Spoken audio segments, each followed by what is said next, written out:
Hey, next up on the show is Paul Wise from Normandy, France, but through New Jersey, I think, as I understand it. That's correct. What's happening in your world in France? I work at Use Data. Okay. Love my job. I've been there about 8 months. Doing very well. Don't struggle to hit quota. I always want to improve though. Most of the time, when I call, I do a lot. I'm a very heavy cold caller. Yep. I am not a strong believer in the AI emails and all that. Old school. I'm 54 years old, so I did a lot of telemarketing in college and blah blah blah. But to get to the point, when I call, 9 times out of 10, decision maker is in the meeting. Okay. So I don't always know how to approach that. Let me ask you a question. Is the decision maker answering the phone and telling you they're in the meeting, or is there a gatekeeper telling you that they're in the meeting? Well, Zoom Info does a good job of providing mobile numbers. Hmm. So they answer the phone and I can hear background noise. I can tell they're in a meeting or just from the way they answer that they're busy or they tell me. So it runs the gamut. It really does. Tell me what Use Data does real quickly. Well, we are an iPaaS solution provider. Use Data helps companies connect their critical data sources to improve performance management. Okay. So it's about building out the ecosystem. What's the typical role of the person that you're calling? Product managers of software companies. Okay, couple of things.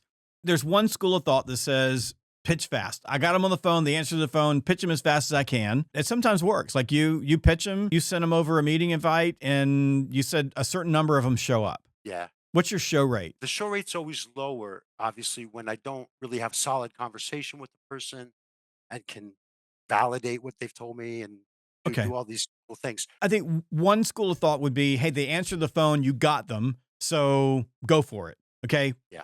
There's another school of thought that would say, rather than pitch them in the moment, just acknowledge the fact they're busy and then go for the jugular and set the appointment. For example, if I called you and you said, hey, Jeb, look, I'm in a meeting right now. I can't talk. I would say, look, I totally expected you to be in a meeting and not be able to talk. And that's why I called, because I want to find a time that's more convenient for you. Why don't I send you a meeting invite for Thursday at 2:00 and then we can get together when you do have time to talk? Yeah. Like with no pitch right at all. All I'm doing is acknowledging. I mean, they answered the freaking phone. Okay. So if they were that busy, like you're in a meeting, right? Your phone rings and you don't know who it is and you answer it. I'm not sure you're that busy. Rather than try to talk fast, right? Which can work and not work. And you're like, you got that energy level, Paul, I've known you for a long time from social media because you follow me around and you comment I on things. do. So you have the ability to do that where a lot of people wouldn't have the ability to do that. You can just acknowledge it. I just say, look, that's exactly what I called because I knew you were going to be in a meeting and you wouldn't have time to talk. So all I want is a time that's more convenient for you. How about Thursday at 2? I'll send over a meeting invite. And most of them will go, yeah. Or they'll go, like, who are you again? And as soon as they say that, like they're telling you I got time. And that's like when people go, I'm in my car, I can't talk right now. I'm like, if you were in your car and you couldn't talk, why'd you answer the phone? So I just keep moving. Like I just barrel forward. Okay. That would be another way of looking at it, right? So you could say, I'm going to go ahead and pitch them on why they should talk to me, send over a meeting invite, and then work it as hard as I can to get them to show up. I can take that as an objection, and rather than pitching, just use an objection turnaround by acknowledging the situation. Totally get it. I figured you'd be in a meeting right now. I mean, why wouldn't you be? And that's why I called. So I wanted to find a time that's more convenient for you. Let's pick another time. And then they're either going to say yes, and then you're going to run your play anyway. Like you're going to send them a video, send them a meeting invite, stalk them on LinkedIn, surround them completely. Or they're going to go, wait a minute, I don't have time on Thursday. And then at that point, they're talking. And if they start talking, you can go, well, if you don't have time, let me ask you a couple of questions. Okay, go ahead. At that point, I got you. And that leads me to the third thing you can do, right? So if they answer the phone, Right. they sound busy to you, right? So it's their tone of voice that starts impacting you. Emotions are contagious. So what they're doing, right, they're hitting you. So you just slow it down. They go, I'm really busy right now. I can't talk. And you go, totally get that. I figured you would be busy. Look, I only have 2 questions. And you just be quiet. I only have 2 questions. Quiet. At that point, I'm just qualifying, right? If they don't have time, they're going to hang up on you. Probably happens to you every once in a while. Like they just go click, right? Yeah.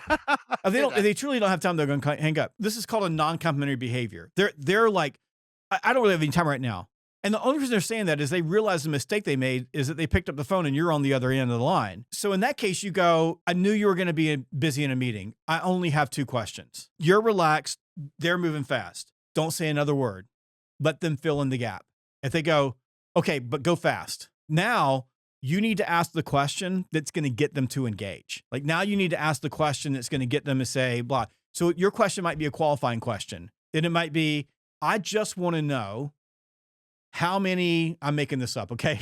How, Yeah, yeah. how many data points you're connected to in your current configuration. I'm just making that up, okay? Right, right, right. Yeah. Right. But it's a question that they should know the answer to, but would tell you that if there's more than 10 of those, I need to be talking to this person. It's like a setup question, but it's a question that they'll want to answer. And then whatever they say, you go, that's exactly why we need to get together. Let me send you a meeting invite. I've got an opening at Thursday at 2, so I can ask you a few more questions because we can help you with that problem.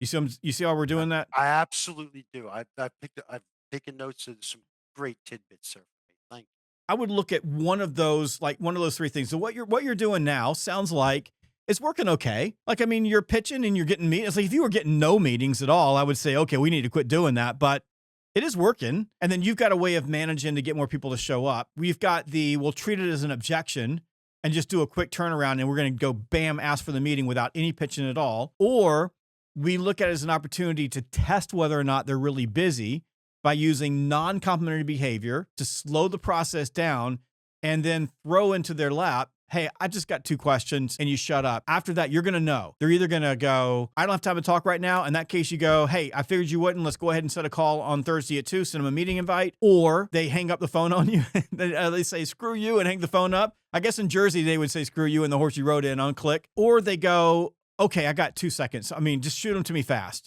you. And you Yeah. throw the question out there. And what I'm always listening to when I throw the question out there is how long does it take them to answer the first question? If they start slowing down and giving me information, I'll pay attention and go, can I push it for a couple more questions? And then if I can get them talking, I'm going to be in. If I don't feel like I can push it a couple more questions, I just say, that's exactly why we should get together. But people don't know about you is that I think you've got a place in Paris and a place on the coast.